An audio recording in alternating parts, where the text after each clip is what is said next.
What is going on, my YouTube people? Northeast Ohio Sports Cards here for some NBA market shit chat. Just gonna have a little conversation today. Don't have specific cards to look at or anything like that. But yeah, just wanted to talk for a few minutes about the general state of modern NBA. Where I kind of think things are going to go. And I think we might actually be pulling out of it a little bit. We're going to talk broad based today. Like I said, I'm going to try not to get into any actual specific, X player optic PSA 9 compared to X, Y, or Z. I just want to kind of talk broadly. So YouTube stuff down below. You guys know the drill, the links, etc. I have market movers up. We'll be using it. Links to that in there in the description as well if you guys want to check it out. But let's get into it. So, as we all know, most of the NBA money shifted to vintage / Hall of Famers the last, let's call it 2 months, basically, since right after the season started, first of the year. You know, the LeBrons, the Jordans, etc. We don't need to dig into this. We've been talking about it for weeks now. And it caused the modern market to dip. In addition to that, the modern players have disappointed, the ones that were hyped up in the season. Dallas came out, looked kind of meh. Luka came in a little pudgy, kind of to play himself in the shape. Trae Young was the hype beast du jour in the preseason. His stuff dropped off. As the Hawks kind of struggled, he kind of struggled. They've been kind of middling. Ja Morant came out with that 40-point high point or career game right at the beginning of the season, and then his stuff went nuts, and then he immediately got hurt, which kind of sucked the wind out of his sails. Zion came out, looked pretty good, maybe a little out of shape, but pretty good. But the Pelicans kind of struggled, kind of took the wind out of his stuff. There was no current rookies from this year's class, LaMelo, etc., in NBA jerseys, so you didn't have that driving the market or helping boost up the modern market. COVID protocols, etc., all comboed with, people shifting their eyes towards the all-timers. And the all-time market's been growing great for 2 months now. And I don't necessarily see that market falling apart or anything, but at some point in time, the eye of Sauron is going to shift its evil gaze back to modern. And I think it's starting to happen. We're heading towards the NBA All-Star break now. And we're going to be quickly moving into NBA rumor mill season of the NBA trade deadline. And then after that, we are going to be in the sprint to the NBA playoffs. So the modern NBA news cycle is going to swing into everyone's favorite transaction season and Woj bomb season. And that's absolutely going to drive price spikes, for sure. If Bradley Beal happens to get traded, I don't think it's going to happen. I don't know. Maybe he does. His prices are going to spike. And whatever team he goes to, the other stars on that team are going to spike. If Vucevic gets traded from the Magic, if he ends up on the Celtics or something, Simmons and Kevin O'Connor were talking about that in their podcast the other day. And I'm not saying he's necessarily on the block, but just in general, if he would go to the Celtics, that's a huge boost for him. Not that, he's super trending to begin with, but he would be very quickly. That's a boost to Jaylen Brown. That's a boost to Jason Tatum. All those guys probably get price spikes from that. And then from that point on, you're in the fast track to the playoffs. So, it's not like it's going to dip back down again. And the hype for the playoffs is coming, I think. So where do I all see this going?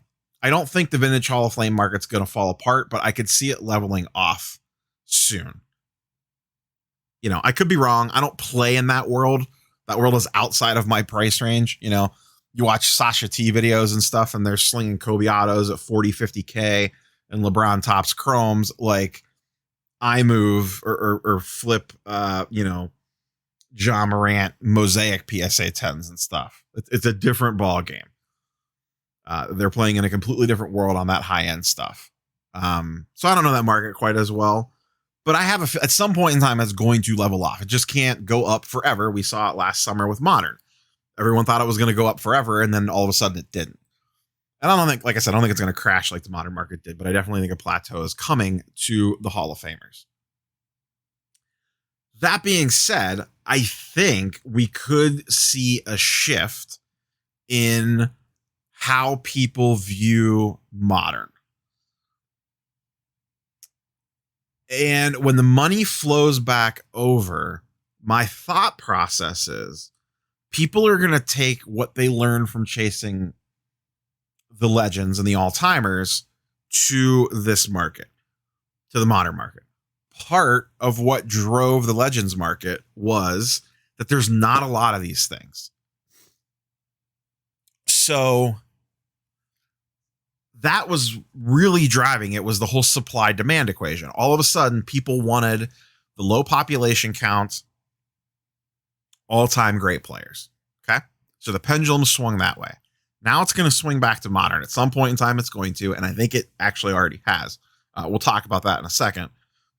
Do they say when things flood back into modern, hey, rather than buying John Morant base prism that there's 12,000 of or whatever, let me go look at this select premier level that there's a few hundred of. Or let me look at, I have one sitting in front of me, his optic purple that there's only like 100 of or 120 of in the population count. And maybe they look at, say, prism, and instead of silver, they go, oh, well, instead of dropping like $8,000 on a Luka silver, maybe I look at the Luka optic hollow or the select silver or other prism colors. When you look at population counts, a lot of the other prism colors are lower pop counts by a lot than silvers, like ruby waves and greens and red, white, and blues and stuff like that don't always necessarily get the price love. But if you look at population counts, they're a lot lower. And I don't think just because something has a low pop, it's going to go crazy. I'm speculating here that when this money swings back, will Prism go up? Yes, absolutely. Prism is still king, whether you like it or not. It's the most liquid, easiest tradable, fastest flip that there is. But I am wondering, when we look at percentage charts in, let's say, 2 months, a month before the NBA playoffs or right before the NBA playoffs, if we go back to now, let's say Valentine's Day was the low point of the modern market, and we run that out to mid-April, which would be right before the NBA playoffs start, and we look at the percentage gains on a Zion. His prism is, I'm making up numbers, up 25%. Maybe his select is up 40% and his optic is up 35%. And then when you look at the prism silver, maybe that's up 30%, but his select premier silver is up 55%. Or his ruby wave is up, 55%, whatever. Like I said, I'm just kind of making up numbers here. You kind of get the point. So my thought process is when this money flows back, it could target the lower population count cards. That's why I was talking back when I was buying more Ja in the winter. Well, we're still in winter, but like in early January, right after he got hurt and his prices dipped, I was specifically looking for lower population count stuff. That's why I bought the optic purple, because there's only 100 and some of them on the population report, and it's a gorgeous card. That's why I bought a Revolution base. If I'm going to buy base, I wanted to go something that there was less of, because there was only a few hundred of them in the pop count. Not that Revolution's going to come up and take over everything, but I just think at some point in time, those population counts are going to matter, and I think it could be sooner than we realize, when all these people that were playing in the Legends game come on back and they're like, oh, well, let me look for all the low pop count stuff to throw my money at. So last summer was the summer of Prism base and everything else that went up with it. But I'm really wondering if this run up to the playoffs, when the money shifts back, if it's not that, Select and Optic and these other brands overtake Prism, but my prediction is that they see a lot more respect than they have in the past. I made the video on Zion a few weeks ago talking about, I was like, it was a week ago. I think it was last week, that, his base prism was down like 40%, but his select premier was basically flat. And when you kind of looked across the board at a lot of the modern players, their select premiers essentially stayed flat or actually went up in some cases when the rest of their cards came down. So to me, that's a little bit of an indicator. Now, select's been getting pumped a lot, so it could be from that. But the lower pop count cards seem to fluctuate a little bit with less wild swings. And it makes sense. You have 15,000 Luka bases out there and someone wants to move one. It's not like you got trouble going to find one to buy if you're looking to buy. So you're going to go with the cheapest price that's out there. So if you're trying to sell and you need to move it quick because you need the money to put into something else, what are you going to do? You're going to undercut the next person, the cheapest listing. And you keep undercutting everyone. It's a race to the bottom until there's enough buyers interested to buy it back up again. Well, on a lower population count card, that gets a little bit trickier.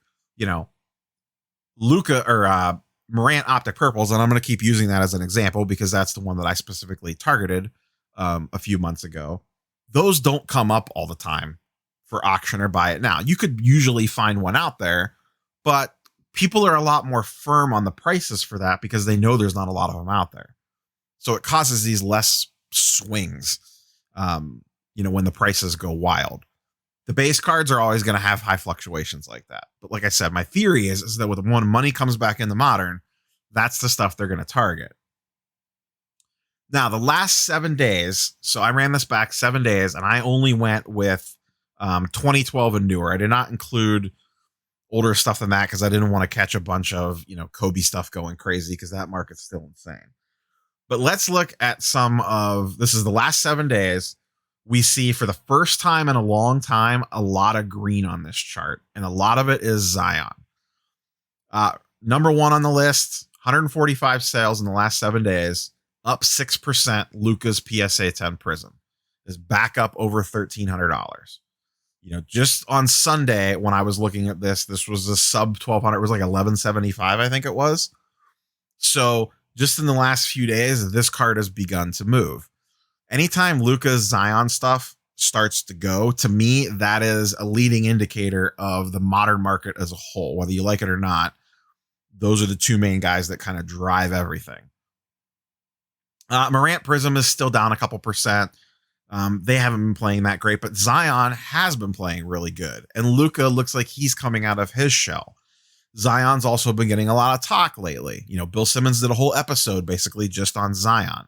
Zion's been getting a lot of love from the media with the All-Star game rapidly approaching. We see tons of his stuff up. And an interesting thing here. So we see his Prism base up 5%. His Optic base is up 30% over the last 7 days. And this is super small sample size. So let's not get too crazy here. But, Kobe White up 10%. He hasn't necessarily been playing spectacularly, but I think that's hey, this guy's gotten too cheap. Let's spec play on him. Trae Young Prism up 7%. That was one we talked about on Sunday of Trae Young base Prism is sub $500. How long is this going to last? Donovan Mitchell's the big one. He's up 14%, and he's up, if I run this back 14 days, he's up a ton. His stuff's been flying off the board. RJ Barrett's still down, but he's been playing like trash. Tyler Hero up 8%. This is Luka's 2019 up 10%. Zion Hoop Space up 14%. Zion Select Concourse up 15%. Luka Hoops up. Let's keep scrolling down here. Tatum Prism up 3%. These are small numbers, but before, when we used to look at this was a bloodbath. It was all red all the time. Now we're seeing a bunch of green sprinkled in. A lot of it is Luka and a lot of it is Zion with some other intermixed things in. Once again, Donovan Mitchell on the list again.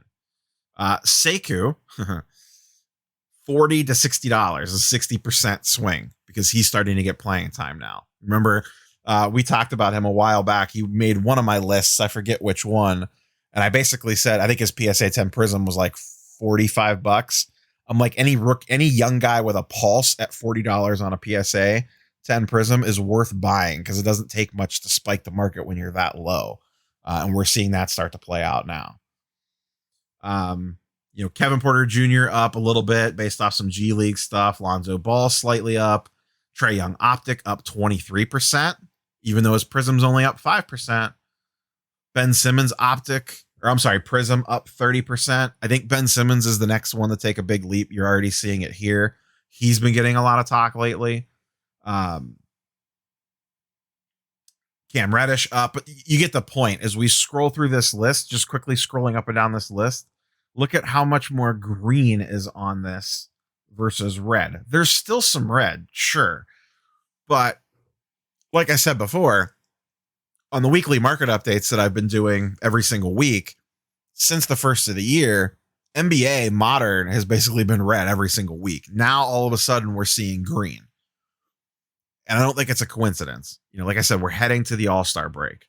I think this is the buildup. And then I don't know that's going to go nuts, but I think we might be starting to come out of it. So what does that mean? If you have not made plays yet, I think now's the time. And I would specifically target, if you're looking for more longish term holds, I'm looking to target the selects, the optics, that sort of stuff. Those are the main two brands I am looking at when I am looking at players that I want to buy. That's the first thing I'm going to before Prism. I still think Prism's 100% viable. Do not get me wrong. If you want to buy into someone and you want to flip them by the playoffs, Prism is probably still a pretty good play. In fact, it's probably still the smart play for short-term flips because that stuff's still going to go up the most. But if you're looking, or the quickest rather, and I'm not saying don't buy Prism. I mean, you can 100% still jump on Prism at someone that's going down. I mean, look at Sekou right there. Someone like that, or even if you're buying Donovan Mitchell Prism a week ago, you're sitting pretty right now. So don't ignore Prism, especially if it's something that you think you could quick flip, as in buy it now and sell it in the run up to the playoffs. And that's the other thing I think you really need to start looking at is, okay, we're almost halfway into the season. It's like 37% into the NBA season, I think, 40% into the NBA season. Start looking at the teams that look like they're establishing dominance. That's the Sixers, the Bucks in the East. It was the Lakers out west, but now with the AD stuff, and the Jazz. And the Suns look pretty good. And the players that are moving the most right now are Mitchell, Booker, and Embiid. And Simmons too. I think Simmons is 100% going to be next. And I could just see them keep going if you think they're going to maintain their position at the top of the Eastern Conference and the Western Conference. So start looking at those teams that look like they have a chance to make at least get through the first round of the playoffs, or at least be positioned to get the hype to make it out of the first round of the playoffs. And then for me this year, I mean, it's a little too soon to say. I'm going to be looking to move a lot of inventory right prior to the playoffs based off of what we saw last year during the NBA playoffs. So, but long story short, just to kind of sum everything up, I think Modern has a pulse again. And I am once again still continuing to look for the optics and selects of the world and, Prism color and variation, whatever you want to call it. And Prism base is still 100% viable for quick flips, just taking profit, moving on to the next thing. But if I'm looking to buy Luka on the dip, or Ja on the dip, or Tatum never really dipped, but those sorts of guys, people that maybe I don't necessarily want to sell during the playoffs, but I'm fine if I do sell during the playoffs. I want to be looking at more of that lower population count stuff. Because when the money comes back, I think we could see a little bit of a market shift there. And remember, this market moves fast. Select's going to be in retail this year. What does that do to the Select brand as a whole? Optic's always kind of underrated. It looks like Select's passing Optic if it hasn't already in a lot of cards. But I still love Optic color as something to chase. So that's all I got for you guys today. YouTube stuff down below. You guys know the drill. Like, comment, sub, the whole 9 yards. And oh, I forgot to mention it. I meant to bring this up at the top of the video. By the time you're watching this, I've probably hit 5K subs. So thank you guys very much. I am on the verge at the time of recording this. So maybe by tomorrow morning, I would have hit it. If not, I'll be damn close. So either way, thanks guys for supporting the channel. The last couple weeks really have been insane in regards to views, subscriber count going up, all the YouTube metric shenanigans. That's mostly you guys supporting the channel. You know, I've also increased content, so I've been putting out more content, so that's kind of natural. But without you guys backing it up, you know, commenting, liking videos, sharing videos to your friends, etc., I wouldn't be where I am. So sincere thank you to every single one of you, whether you like the videos, dislike the videos, troll the comments, whatever. Thank you for watching. Seriously, I never thought this is where I would be. So we will catch you guys on the next one. Peace.